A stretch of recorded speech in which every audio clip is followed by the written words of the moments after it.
बार एक महात्मा जी ने अपने 3 चेलों को उपदेश दिया कि बेटा कुछ परोपकार का काम किया करो। तीनों बोले जरूर करेंगे गुरुजी। लेकिन क्या होता परोपकार? बोले भूखे को भोजन, प्यासे को पानी, गरीब की सहायता, दीन दुखी की सहायता, यही सब परोपकार होता है। तीनों बोले करें। एक काम जरूर किया करो। हाँ गुरुजी जरूर।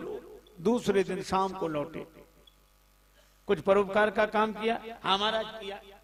क्या? बोले एक बुढ़िया सड़क पार नहीं कर पा रही थी, हमने उसका हाथ पकड़ा, उस बुढ़िया को सड़क पार कराई। ठीक, बहुत अच्छा, आशीर्वाद करना चाहिए ऐसे काम। अब दूसरे से पूछा तुमने? दूसरा चेला बोला गुरुजी हमने भी उसी बुढ़िया को सड़क पार कराई। तो ये 2 की जरूरत क्यों पड़ी? शायद सामान रहा होगा कुछ ऐसे। लेकिन आश्चर्य तो तब हुआ जब तीसरे चेले से पूछा तुमने? तीसरा चेला बोला गुरुजी हमने भी उसी बुढ़िया को सड़क पार कराई।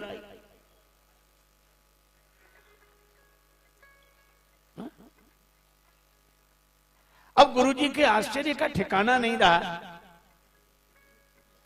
कि 3 की जरूरत क्यों पड़ी। एक बुढ़िया को सड़क पार कराने में 3 की जरूरत क्यों पड़ी?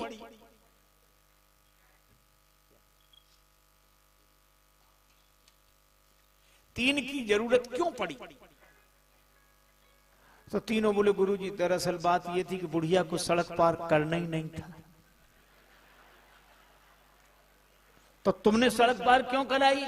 बोले हमें परोपकार करना था। तो हमने बुढ़िया से कहा चल तुझे सड़क पार कराएं। वो बोली हमें नहीं जाना। बोले तुझे नहीं जाना पर हमें तो परोपकार करना है। तो उसने जिद की तो दोनों हाथ पकड़ लिए और खींच कर ले जाओ। तो वो गालियां देने लगी तो तीसरे ने हाथ पकड़ा, तीनों ने मिलकर परोपकार कर दिया। गुरुजी बोले मूर्खो वो गाली देती रही तो भी तुम्हें समझ में नहीं आया? बोले गुरुजी आप ही तो कहते थे कि अच्छे काम में गाली भी मिले तो परवाह नहीं करना चाहिए, कर देना चाहिए। अब बोलो ये परोपकार है, ये परिहित है। बहुत बार तुम धर्म के नाम पर धर्म करते रहते और धर्म के नाम पर हम जो धर्म करते हैं उसका धर्म से कोई संबंध नहीं होता और हम अपने को धर्मात्मा मानते रहते हैं। देखो भगवान इसी धर्म पर प्रसन्न होते हैं। भगवान रिझेला रिझावेला कवन गुण से, भगवान रिझेला रिझावेला कवन गुण से, रघुवर रिझेला रिझावेला कवन गुण से, भगवान रिझेला रिझावेला कवन गुण से, कवन गुण से, कवन गुण से, ओ कवन गुण से, ओ कवन गुण से,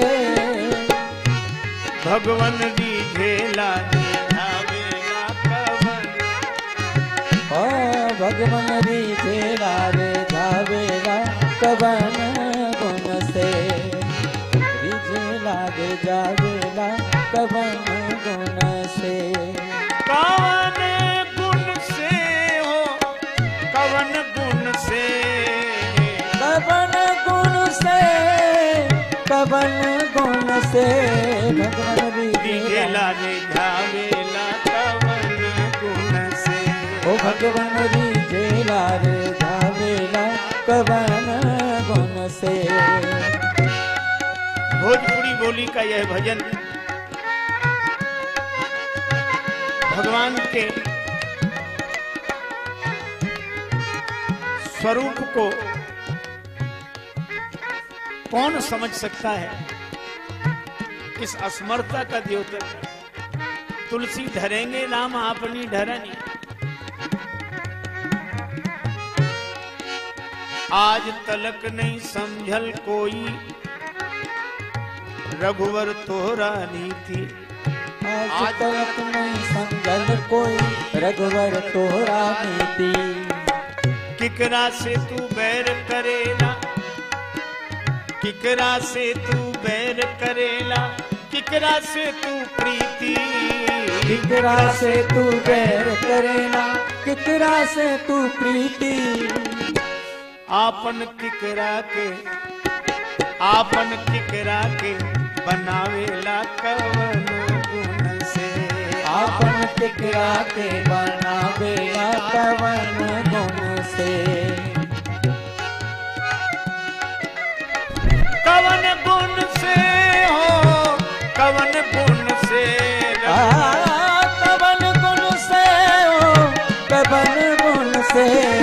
रघुवली झेला रे झावेला कवन गुण से, रघुवरी झेला रे झावेला कवन गुण से, रघुवरी झेला रे झावेला कवन गुण से।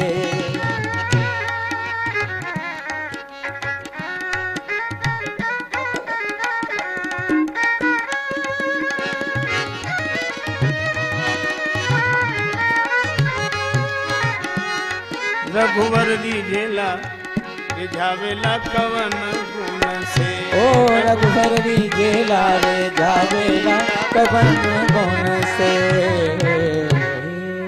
अब देखो, बहुत लोग हैं जो मुक्ति पाने की साधना करते हैं, मुक्ति मिले, पर भक्त लोग नहीं करते। मुक्ति निरादर भगत लुभाने, जिम थल बिनु जल रह न सकाई, कोट भांति को करे उपाई, तथा मोक्ष सुख सुन खगराई, रह न सकई हरि भगति बिहाई। कौन मोक्ष की सोचे भक्ति करो, कौन मोक्ष की सोचे धर्म का पालन करो। मोक्ष तो फल है। हमारे यहां कहा गया ऋते ज्ञानान मुक्ति, ज्ञान से मुक्ति मिलती है, ज्ञान से मोक्ष मिलता है। लेकिन मैं आपसे निवेदन करूं, इस बात का यह अर्थ नहीं कि ज्ञान से ही मुक्ति मिलती है। ज्ञान मोक्ष प्रद वेद बखाना, ज्ञान से मुक्ति नहीं मिलती। ज्ञान से तो यह पता चलता है कि हम मुक्त हैं, ज्ञान मुक्ति नहीं देता। ज्ञान तो मुक्त स्वरूप का अनुभव कराता है।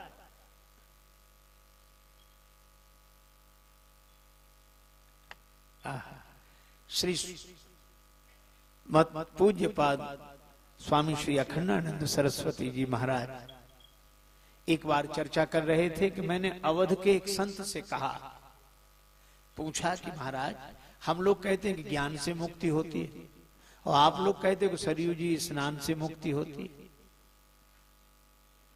अथवा विष्णु पादोत्कंपित्वा पुनर्जन्म न विद्यते। तो ये समझ में नहीं आता कि सरयू स्नान से मुक्ति मिलती है कि ज्ञान से मुक्ति मिलती है। पूज्य स्वामी जी महाराज कहते थे, उन संत ने बड़ा सुंदर उत्तर दिया।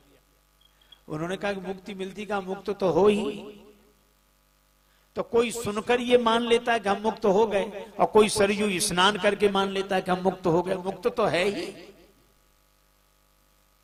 मुक्ति के लिए क्या प्रयास करना, बल्कि हम मुक्त नहीं हैं इस अध्यास को मिटाने का उपाय करना है।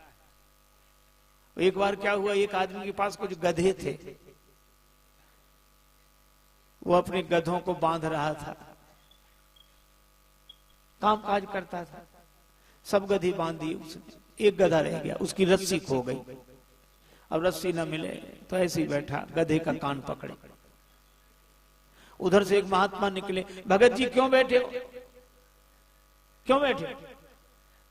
महाराज इस गधे की रस्सी खो गई है। महात्मा बोले हद हो गई, गधों को भी बांधने के लिए रस्सी की जरूरत। तो फिर महाराज बांधे कैसे, रस्सी नहीं है? बोले ऐसे ही बांध दो तुम तो। कैसे? बोले बिना रस्सी के। हाँ ये ठीक है। तो उसने बस रस्सी तो थी नहीं, ऐसे खींचा और ऐसे गले में ऐसे लगा के खूंटे से लपेट कर बांध दिया, और गधे ने भी समझ लिया कि हम बंध गए। वो गधा कैसा जो इतना भी ना सोच सके। उसे भी तो अपने नाम की सार्थकता सिद्ध करनी थी। रात भर बंधा रहा और गधे तो हिले डुले भी, वो नहीं हिला, तगड़ा बांध दिया था। सवेरा हुआ, उस आदमी ने सब गधों के गले की रस्सी खोली, उसे बांधा ही नहीं था जो खोलता। अब उसको वो डंडा मारे, वो गधा चले नहीं, वहीं वहीं हिले इधर से उधर। अब वो बार बार कहे कि रस्सी नहीं है चल, पर गधा कैसे मान ले कि नहीं है, उसे तो बांधा था। वो दौड़ा दौड़ा महात्मा जी के पास गया, महाराज क्या चमत्कार कर दिया आपने, वो गधा हिलता ही नहीं है अपनी जगह से। महात्मा हंसे, बोले कोई चमत्कार नहीं, गधों को तो हर बात चमत्कार लगती है।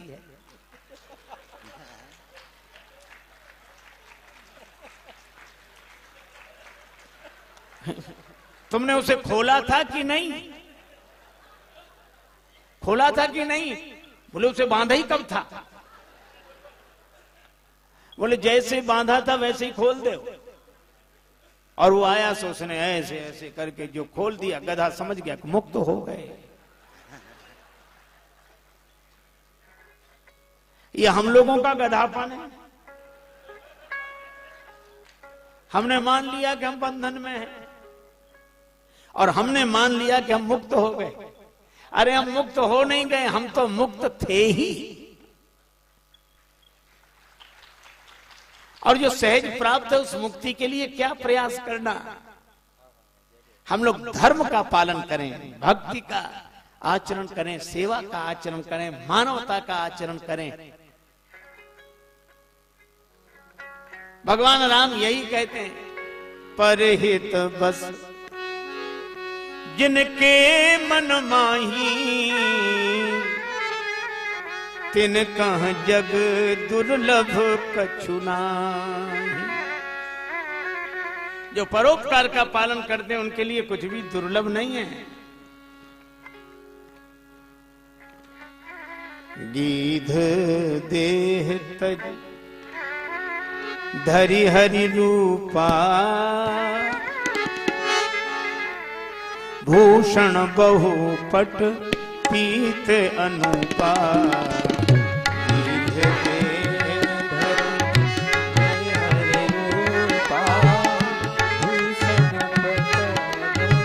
पीत अनुपा,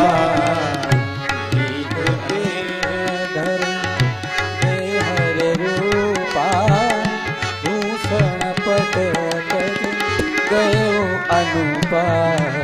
भूषण बहु पट पीत अनुपा, भूषण बहु पट पीत अनुपा। ते की क्रिया यथोचित निज कर कीन्ही राम। और उस क्रिया के बाद धूम्रयान सा उठता दिखाई दिया। भगवान उस धूम्रयान को देखकर कहते हैं, जाओ जाओ हे भक्तराज, जाओगे मेरे धाम को तुम। जाते जाते इतना सुन लो, कर चले ऋणी इस राम को तुम। ये जटायु जी के प्रति भगवान का प्रेम।